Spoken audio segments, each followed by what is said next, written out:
하나님을 아는 지식, 제임스 패커 제2부 하나님을 보라라는 제목으로 제13과 13장 하나님의 은혜를 읽겠습니다. 어느 교회에서나 흔히 기독교를 은혜의 종교라고 부른다. 은혜란 어떤 비인격적인 세력으로서 충전되는 전지와도 같이 성만찬이라는 것에 플러그를 꽂음으로써 받은 성찬의 전기와 같은 것이 아니라 하나님이 사람을 향해 사랑으로 역사하시는 인격적 활동이라고 기독교 학자들은 상투적으로 말한다. 여러 책이나 설교에서는 은혜에 해당하는 신약의 헬라어 카리스가 사랑에 해당하는 단어인 아가페와 마찬가지로 전적으로 기독교적인 용법으로 이전의 그리스 로마 윤리와 신학에서는 전혀 알지 못했던 자발적이고도 스스로 결정한 친절이라는 개념을 표현한다는 점을 반복해서 지적한다. 또한 은혜가 그리스도를 희생하여 이룩한 하나님의 부요함, 그리스도를 희생하여 이룩한 하나님의 부요함이라는 것은 주일학교의 주요 주제다. 하지만 이런 사실에도 불구하고 교회 안에서 실제로 은혜를 믿는 사람들은 그리 많지 않은 듯하다. 분명 은혜라는 개념은 엄청나게 놀라운 것이어서 결코 그것을 이해할 수 없으리라고 생각한 사람들이 늘 있었다. 은혜는 계속해서 그런 사람들의 이야기와 기도의 주제가 되었다. 그들은 은혜에 대해 아주 훌륭한 찬송을 썼고 은혜로 인해 깊은 감동을 받아 좋은 찬송을 만들었다. 그들은 저항의 대가로 필요하다면 조롱받고 특권을 상실하는 것까지 받아들이면서 은혜를 위해 싸웠다.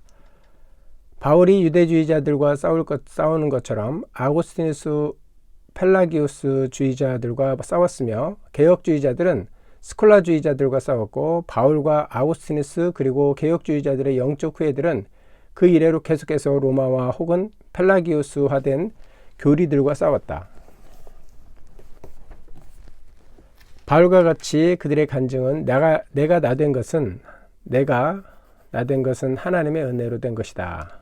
이며 그들의 생활 규칙은 내가 하나님의 은혜를 피하지 아니하노니 하지만 교회에 다닌 대부분의 사람은 이와 다르다. 그들은 은혜라는 개념을 입술로는 찬동하지만 그것뿐이다.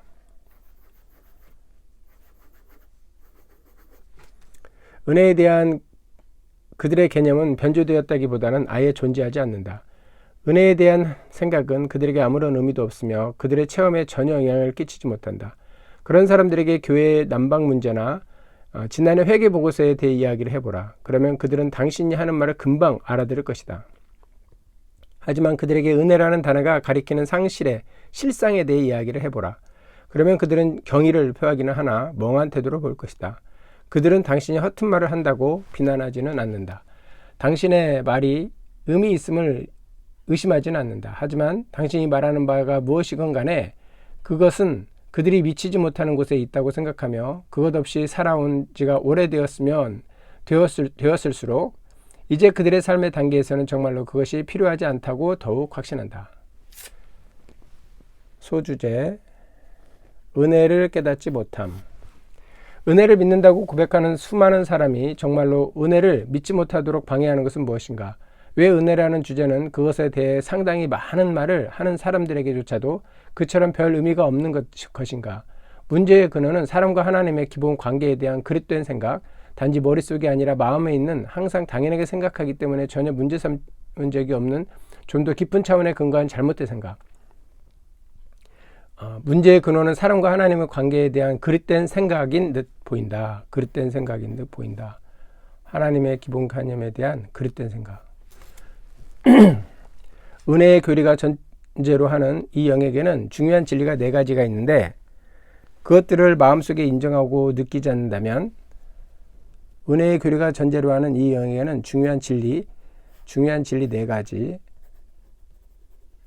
중요한 진리 4가지가 있는데 그것들을 마음속에 인정하고 느끼지 않는다면 하나님의 은혜에 대한 분명한 믿음을 갖기란 불가능하다. 불행히도 우리의 시대 정신은 그 진리들과 완전히 반대된다. 그러므로 오늘날 은혜에 대한 믿음이 아주 드물다고 해도 놀라서는 안 된다.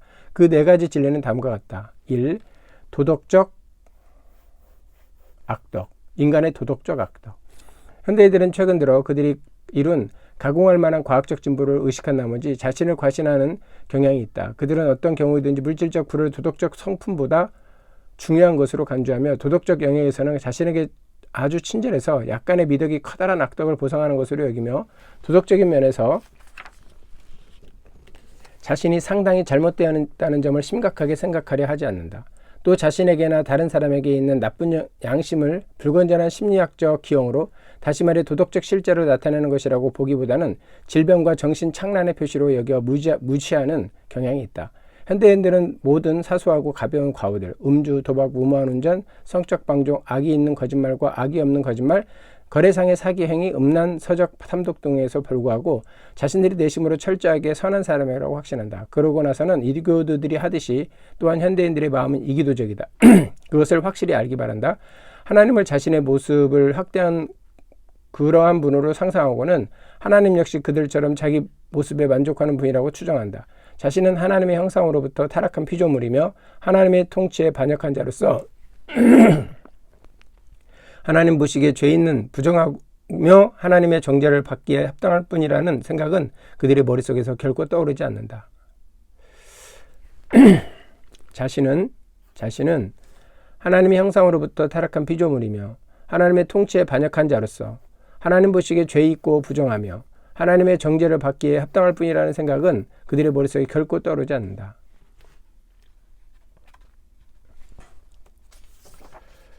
은혜를 깨닫지 못하는 은혜의 교리가 전제로 하는 이 영역 중에서 진리가 4가지가 있다. 그 4가지 중에 인간의 도덕적 악덕, 두 번째는 하나님의 보응적 정의. 현대인들은 할 수만 있다면 잘못을 보고도 못 본 채 하려 한다. 다른 사람의 잘못을 보았을 때도 자신이 같은 환경에 있었더라면 동일하게 그런 일을 저지를 수 있었을 것이라고 생각하여 묵인해준다. 부모는 자녀를 바로잡는 일을 주저하고 교사는 학생을 처벌하는 일을 주저하며 대중은 온갖 종류의 만행과 반사회적 행동을 불평 한마디 없이 잡는다. 악은 무시할 수 있는 한 무시해야 한다는 것이 널리 공인된 금언인 듯하다. 우리는 오직 최후 수단으로서 처벌을 해야 하며 그것도 그 악이 극악한 사회적 결과를 낳는 것을 막는 한도 내에서만 그렇게 해야 한다. 어떤 이들은 악을 기꺼이 묵인하고 한계에 이를 때까지 제멋대로 놓아두는 것을 미덕으로 여기는가 하면 옳고 그른 것에 대한 고정된 원리에 따라 사는 것을 뭔가 미심쩍은 도덕이라고 여기 비난한다.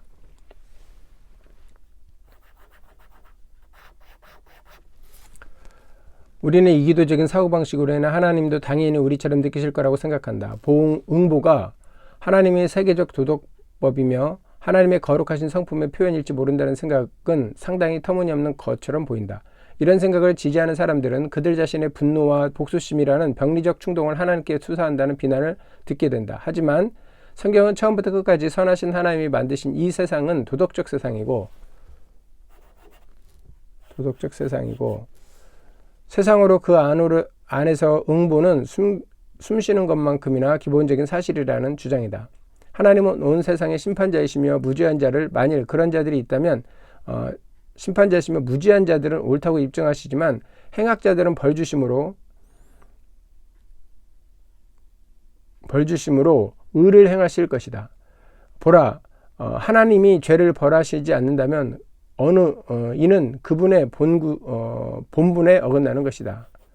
그리고 어떤 사람이 이 사실, 곧 행악자들에게 소망이란 없으며 하나님께 응보적 심판을 받을 수밖에 없음을 알고 느끼지 않는다면 그는 결코 하나님의 은혜를 믿을 수 없다.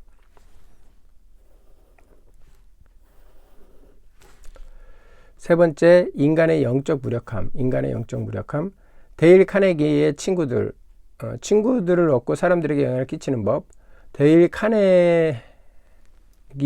카네기는 거의 현대인의 성경이 되다시피 했다. 최근 들어 사업 관계의 모든 기술서에는 상대방이 점잖게 거절할 수 없도록 몰아붙이는 원리가 근간을 이루었다. 그것은 현대인들에게 이방 종교가 생긴 이래로 그 이방 종교를 고무해온 믿음, 즉 하나님이 더 이상 거절할 수 없도록 몰아붙임으로써 하나님과 우리 자신의 관계를 회복할 수 있다는 믿음을 확증했다. 고대의 이교도들은 선물과 희생 제사를 더함으로써 이렇게 한다고 생각했으며 현대의 이교도들은 교회에 출석하는 것도 도덕에 의해 그렇게 하려고 한다. 그들은 자신들의 완전하지 않음을 인정하면서도 자신의 과거에 무엇을 했는지 이제부터 훌륭한 생활을 하면 나중에 가시는 가서는 하나님이 그들을 받아들이시리라는 사실을 의심하지 않는다. 하지만 성경의 입장은 토플레다가 진술한 대로다. 토플레다가 진술한 대로다.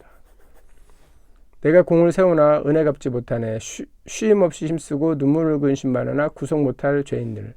이는 자신의 무력함을 인정하고 다음과 같은 결론에 이르도록 이끌어준다. 예수 홀로 속하네. 바울은 율법의 행위로 그의 앞에 의롭다 하심을 얻은 육체가 없느니라고 단언한다. 한번 하나님의 은총을 잃어버린 후에 그것을 되찾음으로 하나님과 우리의 관계를 개선하는 일은 어느 누구의 힘으로도 할 수 없다. 그리고 하나님의 은혜에 대한 성경적 믿음을 가지려면 우리는 그 사실을 알고 그 앞에 고개 숙여야 한다. 네 번째, 하나님의 주권적 권유. 네 번째까지 제목만 한번 다시 읽어보겠습니다. 은혜를 깨닫지 못하는데 인간의 도덕적 악덕이 있고요. 두 번째는 하나님의 응보적 정의. 세 번째는 인간의 영적 무력함. 이제 네 번째, 하나님의 주권적 자유. 고대 이교도들은 각자의 신이 사리사욕이라는 족쇄로 숭배자들에게 얽매여 있다고 생각했다. 그 신은 그들의 봉사와 선물에 의지해 복지를 누리고 있었기 때문이다. 현대 이교도들 역시 내심 하나님은 어떻게든 우리를 사랑하고 도와야 할 의무가 있다는, 우리는 그것을 받을 자격이 거의 없기는 하지만 유사한 생각을 가지고 있다. 이것은 다음과 같이 중얼거리면서 죽었던 프랑스의 자유사상가가 표현한 감정이었다. 하나님은 용서하실 것이다. 그것이 그분의 일이다. 하지만 이러한 감정은 충분한 근거를 갖고 있지 못하다. 성경의 하나님은 번영을 누리기 위해 인간의 피조물을 의지하지 않으신다. 또한 우리가 죄를 지은 지금 하나님이 우리에게 은총을 보이셔야만 하는 것도 아니다. 우리는 다만 하나님의 정신만을 요구할 수 있을 뿐이다. 하나님의 정의만을 요구할 수 있을 뿐이다. 그리고 우리에게 정의란 확실한 정죄를 의미한다. 하나님은 어떤 사람에게건 정의가 시행되는 것을 중단시켜야 할 의무를 갖고 있지 않으시다. 하나님은 불쌍히 여기고 용서해야만 하는 의무를 갖고 계신 분이 아니다. 하나님이 그렇게 하신다면 우리가 말했듯이 그것은 단지 하나님 자신의 자유의지로 행하신 행동이며 어느 누구도 하나님께 강요할 수는 없다. 그것은 사람의 의지나 노력에 달려 있는 것이 아니라 하나님의 자비에 달려 있습니다. 하나님의 자비에 달려 있습니다. 은혜는 자유로운 것이다. 스스로 시작되며 은혜를 베풀지 않을 수도 있었던 분에게서는 자유롭게 나온다는 의미에서 그러하다. 각 개인의 운명은 하나님이 그를 죄에서 구원하시기로 결심하느냐 마느냐에 따라 결정한다. 하나님은 어떤 경우에도 죄인을 구하기로 결정하셔야만 하는 것은 아니다라는 사실을 깨달을 때만 우리는 성경적인 은혜관을 이해할 수 있다. 하나님은 어떤 경우에도 죄인을 구하기로 결정하여야만 하는 것은 아니다. 결정하셔야만 하는 것은 아니다라는 사실을 깨닫는 때만 우리는 성경적인 은혜관을 이해할 수 있다. 소제목 두 번째, 무자격자가 받은 은혜. 하나님의 은혜는 죄인들의 행위와는 반대로 실로 그들의 죄과를 무시하고 그들에게 값없이 보이시는 사랑이다. 그것은 가혹한 대접을 받기에 합당하고 가혹한 외에는 그 무엇도 기대할 수 없는 사람들에게 하나님의 선하심을 보이는 것이다. 우리는 은혜에 대한 생각이 왜 교회에 다니는 사람들에게 그렇게 별 의미를 지니지 못하는지를 살펴본 바 있다. 그것은 그들이 하나님에 대한 믿음과 그것이 전제하는 바 인간에 대한 마음을 가지고 있지 않기 때문이다. 이제 우리는 왜 이 은혜가 어떤 사람에게는 그처럼 큰 의미가 있는가를 질문해 보아야 한다. 대답을 구하는 것은 그리 어렵지 않다. 그것은 앞에서 이미 말한 것에서 분명히 알 수 있다. 일단 어떤 사람이 앞에서 묘사한 것과 같은 상태에 있으며 그와 같은 필요를 가지고 있음을 확신하며 신약의 은혜의 복음은 경이로움과 강한 기쁨의 충동을 느끼지 않을 수도 없다. 왜냐하면 그것은 우리의 심판자이신 하나님이 어떻게 우리의 구세주가 되신지를 말해주기를 때문이다. 은혜와 구원. 원인과 결과로서 한데 결합되어 있다. 너희는 은혜로 구원을 받을 것이다. 모든 사람에게 구원을 주시는 하나님의 은혜가 나타나 복음은 하나님의 세상을 이처럼 사랑하사 독생자를 주시니 이는 그를 믿는 자마다 멸망치 않고 영생을 얻게 하려 하심이라. 우리가 아직 죄인되었을 때 그리스도께서 우리를 위하여 죽으심으로 하나님께서 우리에 대한 자기의 사랑을 확정하셨는지에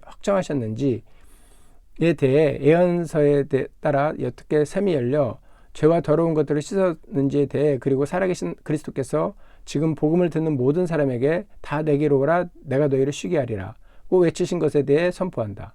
아이작 와츠가 그의 가장 칭송받는 노래는 아닐지라도 가장 복음적인 노래에서 말하듯이 우리는 본래 완전히 잃어버려진 상태에 있었다. 장엄한 은혜의 목소리가 하나님의 거룩하신 말씀에서 들리도다. 오, 너 가련하게 사로잡힌 죄인이여 오라. 그리고 주님을 신뢰하라. 내 영혼은 주의 그 주권적인 부르심에 순종하며 그 구원을 달려갑니다. 주여 당신의 약속을 믿겠나이다. 오, 나의 믿음 없음을 도우소서. 당신의 피에 복된 샘으로 성육하신 하나님, 내가 급히 달려갑니다. 내 영혼을 주홍빛 더러움에서 그리고 그 저 깊은 물든 죄에서 씻기 위해 죄 있고 연약하여 무력한 벌레 같은 나는 당신의 손에 쓰러집니다. 당신은 주님이시오 나의 구세주시며 나의 모든 것이니이다. 와츠의 말을 진지하게 고백할 수 있다면 그는 지치지 않고 계속해서 은혜의 찬성을 부를 수 있을 것이다. 신약은 하나님의 은혜를 세 가지 특정한 맥락에서 설명한다. 그 맥락은 그리스도인들에게 영속적인 경외로움을 느낀다. 세 가지. 신약은 하나님의 은혜를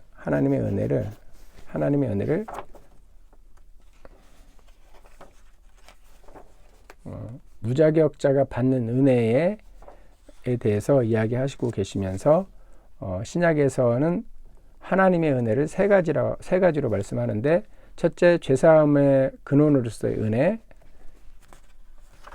두 번째는 구원 계획의 동기로서의 은혜, 세 번째는 성도의 견인을 보장해 주는 것으로서의 은혜. 이렇게 세 가지에 대해서 또 알아보겠습니다.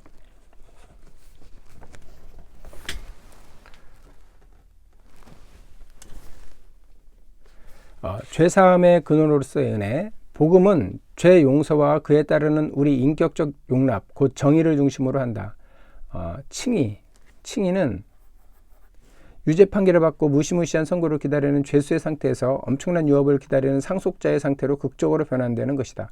칭의는 믿음으로 말미암는다. 칭의는 각 사람이 주 예수 그리스도를 구세주로 신뢰하는 그 순간에 일어난다. 칭의는 우리에게는 값없이 주어지지만 하나님은 그것을 위해 큰 대가를 치르셨다. 그 값은 하나님의 아들의 구속적 죽음이었기 때문이다. 왜 하나님은 자기 아들을 아끼지 아니하시고 우리 모든 사람을 위하여 내어주셨을까?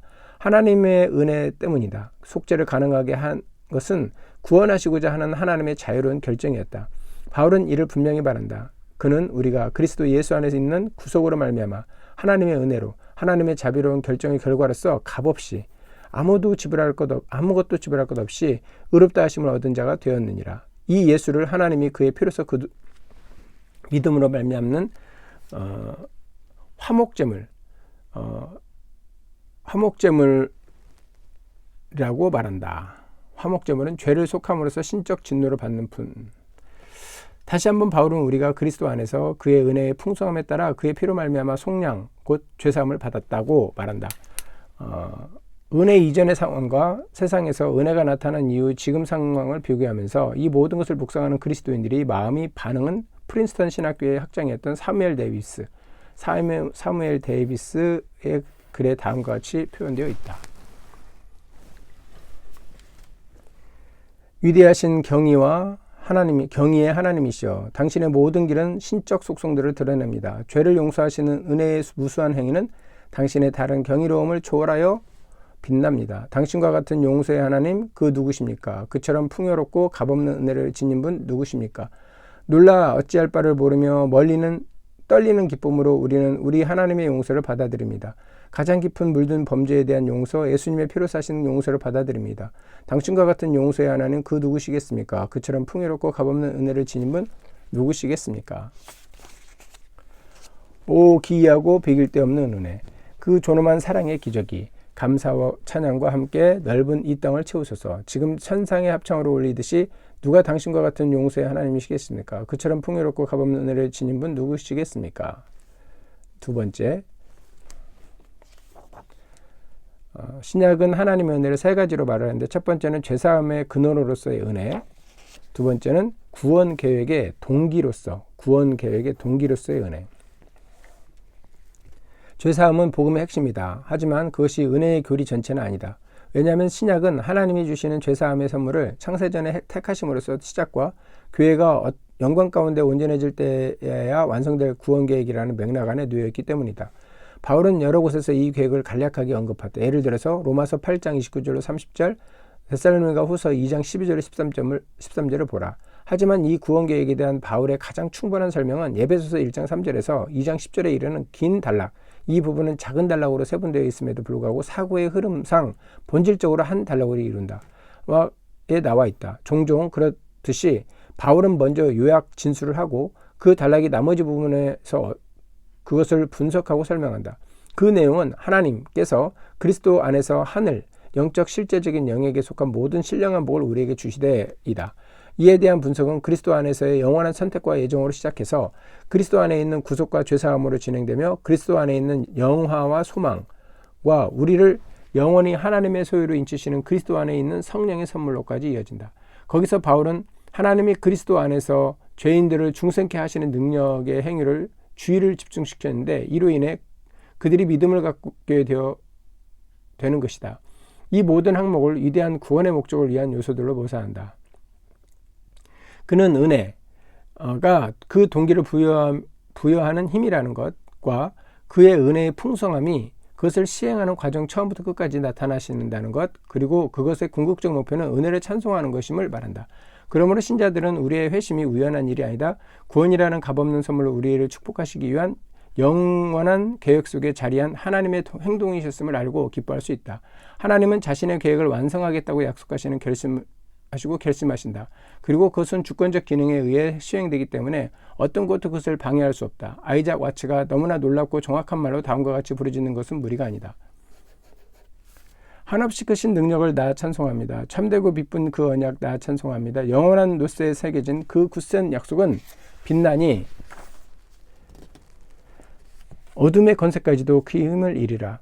온 천지 창조하시던 그 말씀 힘입어 영원히 변치 않는 줄 나 믿사옵나이다. 실로 별들은 떨어질 수 있지만 하나님의 약속은 지속되고 이루어질 것이다. 구원의 계획은 승리의 완성에 이를 것이다. 그래서 은혜는 주권적으로 인 것으로 나타날 것이다. 세 번째, 성도의 견인을 보장해 주는 것으로서의 은혜. 성도의 견인을 보장해 주는 것으로서의 은혜. 성도의 견인을 보장해 주는 것으로서의 은혜. 구원 계획이 틀림없이 완성되는 것이라면 그리스도의 미래는 보장된 것이다. 나는 구원을 얻기 위하여 믿음으로 말미암아 하나님의 능력으로 보호하심을 받았으며 또 받을 것이다. 내 믿음이 실패할지도 모른다는 두려움에서 스스로 괴로워할 필요가 없다. 은혜가 먼저 나를 믿음으로 이끌었던 것처럼 은혜가 끝까지 내 믿음에 지켜줄 것이다. 믿음은 은혜에 의해 시작되고 은혜에 의해 지속되는 은혜의 선물이다. 그러므로 그리스도인들에게 그리스도인들은 다드리지와 같이 이렇게 말할 수 있다. 다드리지라는 사람인가 보다. 그리스도인들은 다드리지와 같이 이렇게 말할 수 있다. 은혜가 먼저 하나님의 영원한 책에 내 이름을 새겼다네. 내 모든 슬픔을 취해 가신 이방 어린 양에게 나를 내어드린 것과 것도 바로 그 은혜라네. 내 영혼에게 기도를 가르쳤으며 용서의 사랑을 알게 했고 오늘까지 나를 지켜준 것, 그리고 나를 놓지 않는 것은 바로 그 은혜라네. 적절한 반응. 우리는 값없이 받은 은혜에 대한 찬송들, 애석하게도 대부분들은 20세기 표준 찬송가에는 이러한 찬송이 별로 많이 나와 있지 않다. 풍성한 유산에 마음껏 다가서는 것에 대해 변명할 필요가 없다. 그것들은 산문이 여지껏 할 수 있었던 것보다 더 통찰력 있게 우리의 요점을 말해주기 때문이다. 또한 우리는 결론으로서 하나님의 은혜에 대한 지식이 우리에게 어떤 반응을 이끌어내야만 하는지를 잠시 살펴보기 위해 그런 찬송을 더 인용하는 것에 대해 변명하지 않을 것이다. 흔히 신약에서 교리는 은혜이고 윤리는 감사라고 말해왔다. 그렇다면 그러한 말이 실험적으로나 실제적으로 검증되지 않는 기독교는 어떤 형태건 무언가 잘못된 것이다. 하나님의 은혜의 교리가 도덕적 방종을 주장한다고 생각하는 우리가 어떻게 하건 최종의 구원은 확실한 거야. 그러니까 우리가 어떻게 행동하는 상관없이 사람들은 가장 문자적인 의미에서 자신들이 무슨 말을 하는지도 모른다는 것을 나타낼 뿐이다. 왜냐하면 사랑은 그 보답으로 사랑을 불러일으키고 있고